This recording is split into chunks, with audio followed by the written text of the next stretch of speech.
Et si l'on se disait que cette fameuse fatigue mentale qu'on ressent tous vers 18 heures, cette sensation d'avoir le cerveau complètement grillé, qui nous pousse direct à scroller sur un téléphone ou à grignoter un truc sucré, et si tout ça n'était en réalité qu'une immense illusion biologique?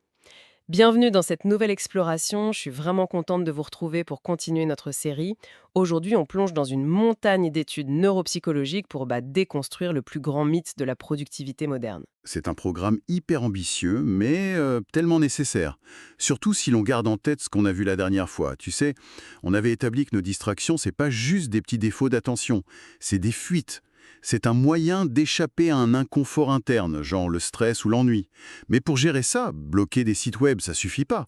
Il faut vraiment repenser la vision qu'on a de notre propre tempérament. Interminable, le genre de journée où tu dois prendre 1000 petites décisions, on s'affale sur le canapé, on attrape un paquet de gâteaux, on met une série en fond et on se dit, l'excuse classique, ma jauge d'énergie est vide, j'ai plus aucune volonté, je l'ai bien mérité. Mais la vraie question, c'est est-ce que cette volonté a une vraie limite physique, comme une batterie de smartphone qui tombe à 0%? Pendant très longtemps, la science officielle disait que oui. C'est une théorie que les psychologues appellent l'épuisement du moi. En gros, l'idée, c'était que la volonté, c'est exactement comme le réservoir d'essence d'une voiture. Tu puises dedans pour te concentrer, pour rester calme avec un collègue. Et une fois que le réservoir est à sec, tu deviens physiologiquement incapable de résister à la moindre tentation. Attends, c'est la fameuse théorie de Roy Baumeister, non? L'étude avec les radis et les cookies. J'adore cette expérience, elle est machiavélique. Il faisait entrer des étudiants dans une pièce qui sentait super bon le cookie chaud. Et sur la table, t'avais des cookies d'un côté et de l'autre, un bol de radis crus. C'est exactement ça. Et il disait à une moitié du groupe de manger les cookies et à l'autre moitié de manger uniquement les radis, tout en regardant les cookies. L'effort de frustration ultime, quoi. Tellement impossible à finir, c'est ça, hein? Totalement impossible, oui. Le but, c'était juste de mesurer leur persévérance. Et les résultats semblaient incroyablement clairs. Ceux qui avaient mangé les cookies essayaient de résoudre le casse-tête pendant à peu près 20 minutes avant d'abandonner. Mais ceux qui s'étaient forcés à manger les radis, Laisse-moi deviner, ils ont craqué super vite. au bout de 8 minutes à peine.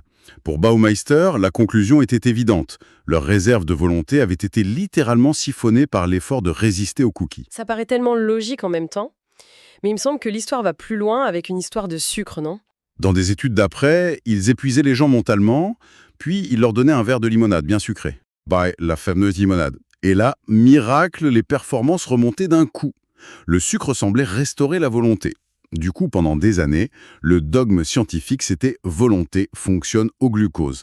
T'as un coup de barre mental, prends un truc sucré et la machine repart. C'est fou parce que tout le monde y a cru, ça a fait la une des magazines, ça a été publié dans des best-sellers, et nous on a tous intégré ça comme une vérité absolue. Jusqu'à ce qu'un chercheur, Evan Carter, décide de fouiller un peu.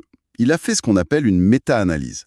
Pour ceux qui écoutent et qui ne connaissent pas ce terme, une méta-analyse, c'est quand on rassemble les données de centaines d'études sur un même sujet pour voir si la théorie tient vraiment la route à grande échelle. C'est un peu l'épreuve de vérité pour les études scientifiques, quoi. Exactement. Et Carter a mis le doigt sur un truc énorme, appelé le biais de publication, ou le problème du tiroir. En gros, les revues scientifiques adorent publier des résultats spectaculaires. L'étude qui prouve que la limonade te redonne de la volonté. C'est publié direct. Mais si une autre équipe refait le test et que la limonade ne fait absolument rien? Et voilà, l'étude n'est pas très sexy, donc elle finit au fond d'un tiroir et personne n'en entend jamais parler. Carter a récupéré toutes ces études oubliées. Et en compilant tout, le résultat était un choc. L'effet magique du sucre n'existait pas du tout. L'idée que la volonté soit une réserve biologique liée au glucose, c'était complètement faux. Non mais attends, c'est un truc de dingue. Mais du coup, ça soulève un énorme problème. Comment on explique que dans les premières expériences, les gens qui buvaient la limonade voyaient vraiment leur performance s'améliorer? Il y avait bien un changement de comportement visible, non? Ah, mais il y avait un changement réel. Sauf que la cause n'avait rien à voir avec la digestion du sucre. C'est la psychologue Carol Dweck à Stanford qui a craqué le code. Elle a refait les expériences, mais avant de commencer, elle a manipulé un seul détail, les croyances des participants. C'est-à-dire? Elle leur a raconté une histoire différente, c'est ça. À l'aide de questionnaires orientés, elle a convaincu la moitié du groupe que la volonté s'épuise très vite.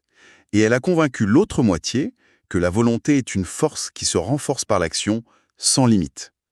Et les résultats sont stupéfiants. Les seuls qui s'effondraient de fatigue et qui étaient aidés par la limonade, C'était ceux qui croyaient que leur volonté était limitée. exactement. Ceux à qui on avait dit que la volonté était illimitée ne montraient aucune baisse de régime, la limonade n'avait aucun effet sur eux. La découverte de Dweck, c'est que la fatigue mentale qu'on ressent, c'est pas une limite du corps. C'est un blocage psychologique créé par ce qu'on croit être vrai. Mais c'est un changement de paradigme total. Si je résume avec une métaphore, en fait, on est comme un smartphone qui se met d'un coup en mode économie d'énergie, l'écran s'assombrit, tout rame, non pas parce qu'il n'y a plus de batterie, mais juste parce qu'un bug logiciel nous a convaincus qu'on allait s'éteindre. J'adore cette image. C'est exactement ça. Le matériel a de l'énergie à revendre, mais le logiciel coupe le courant. D'ailleurs, Michael Inchlicht, un chercheur à Toronto, va encore plus loin. Il dit que, puisqu'elle ne s'épuise pas comme un carburant, on devrait plutôt considérer la volonté comme une émotion. Oula, attends. Dire que la volonté est une émotion, ça me paraît super glissant. Une émotion, par définition, c'est hyper instable, c'est réactif, c'est capricieux.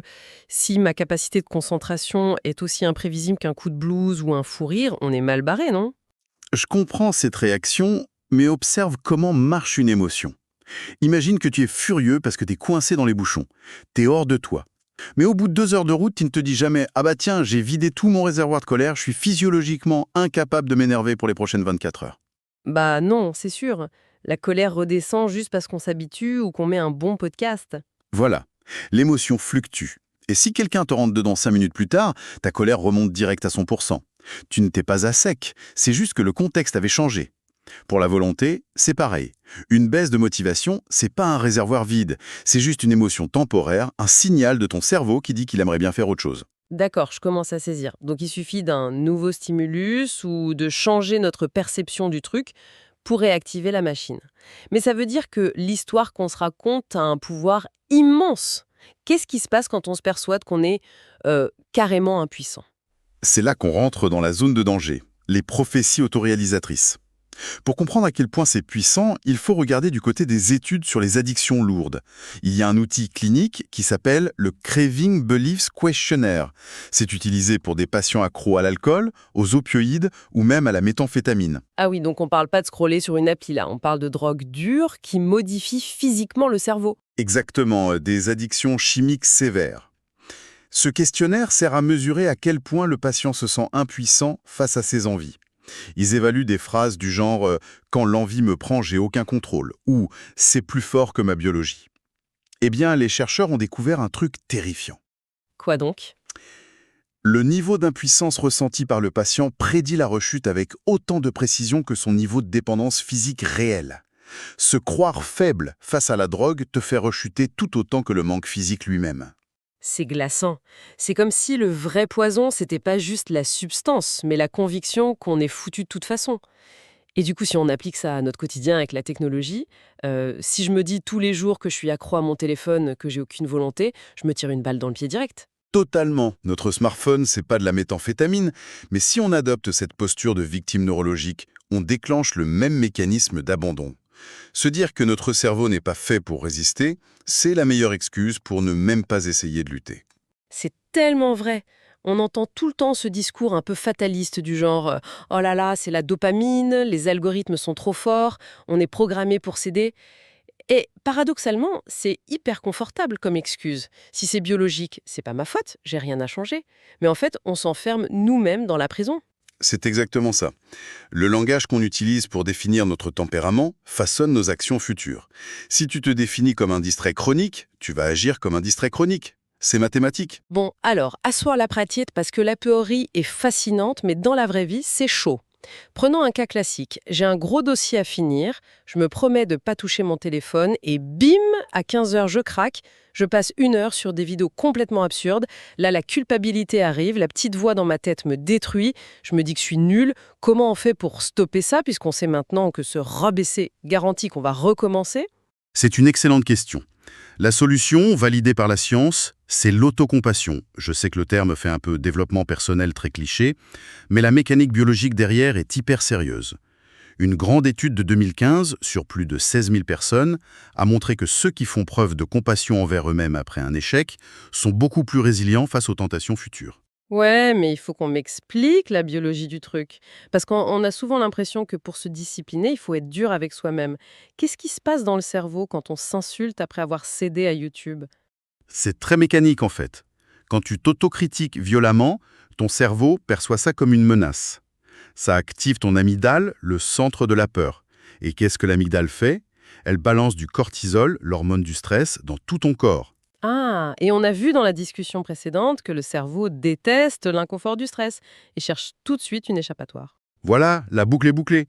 T'es stressé par ta propre culpabilité, donc ton cerveau exige une distraction immédiate pour se calmer. Tu craques, tu culpabilises, tu stresses, tu recraques. C'est le mouvement perpétuel de la distraction. Le piège parfait. Donc, à l'inverse, si on utilise l'autocompassion, on coupe ce circuit du stress. Exactement. Être bienveillant avec soi-même, ça n'active pas le cortisol. Ça stimule le système d'attachement qui libère de l'ocytocine. Ça fait baisser le rythme cardiaque. Ça réduit l'angoisse. Et sans ce stress viscéral, l'urgence de fuir vers un écran disparaît. Tu reprends le contrôle de ton cortex préfrontal. C'est hyper puissant dit comme ça. Moi, j'aime bien une astuce très concrète pour appliquer ça. C'est la fameuse règle du bon ami. C'est tout bête. Tu te parles à toi-même avec les mêmes mots que tu utiliserais pour ton meilleur pote. Si un ami vient te voir au bout de sa vie parce qu'il a glandé au lieu de bousser, tu vas pas l'enfoncer et lui dire qu'il est défectueux de naissance. C'est clair. Si tu fais ça, il va juste s'effondrer et abandonner complètement ses projets. Bah oui, tu ferais preuve d'empathie. Tu lui dirais, écoute, c'est dur de se concentrer aujourd'hui, tout le monde fait des erreurs, souffle un coup et tu t'y remettras demain. Tu vas chercher à le remotiver. Et pourtant, on s'accorde jamais cette indulgence à nous-mêmes. C'est pour ça que la science recommande d'utiliser des mantras très clairs pour court-circuiter l'amygdale. Au lieu de se dire «j'ai aucune volonté», on peut se dire «voilà à quoi ressemble l'apprentissage». C'est normal de trébucher, c'est la condition humaine. En normalisant l'échec, tu désarmes l'inconfort. Tu acceptes d'avoir perdu la bataille de l'après-midi, mais tu sauves ta stratégie globale. Franchement, ça enlève un poids monumental des épaules. On n'a plus besoin de lutter contre cette fausse idée qu'on a une nature faible et incurable. Notre nature, c'est pas d'être les esclaves de la distraction. Et c'est vraiment la grande idée à retenir aujourd'hui, on n'a pas à croire toutes les histoires que notre cerveau nous raconte. La théorie de la jauge d'énergie qui se vide, c'est un mythe tenace, mais c'est faux. Notre volonté est incroyablement élastique. C'est lumineux. Et juste avant de clôturer, ça m'amène à une réflexion presque philosophique. Un petit truc vertigineux à garder en tête. Si notre volonté dépend de nos croyances, euh, à qui ça profite de nous faire croire qu'on est faible et accro? Quand on y pense, les géants de la technologie, l'économie de l'attention, ils ont tout intérêt à nous vendre l'idée qu'on est biologiquement incapable de résister. Ça leur permet de capter notre temps de cerveau beaucoup plus facilement. C'est une excellente piste de réflexion. On est conditionné par un système, mais maintenant qu'on a désamorcé ces pièges internes et cette culpabilité, on a des fondations psychologiques hyper solides. On va enfin pouvoir s'attaquer à l'environnement extérieur.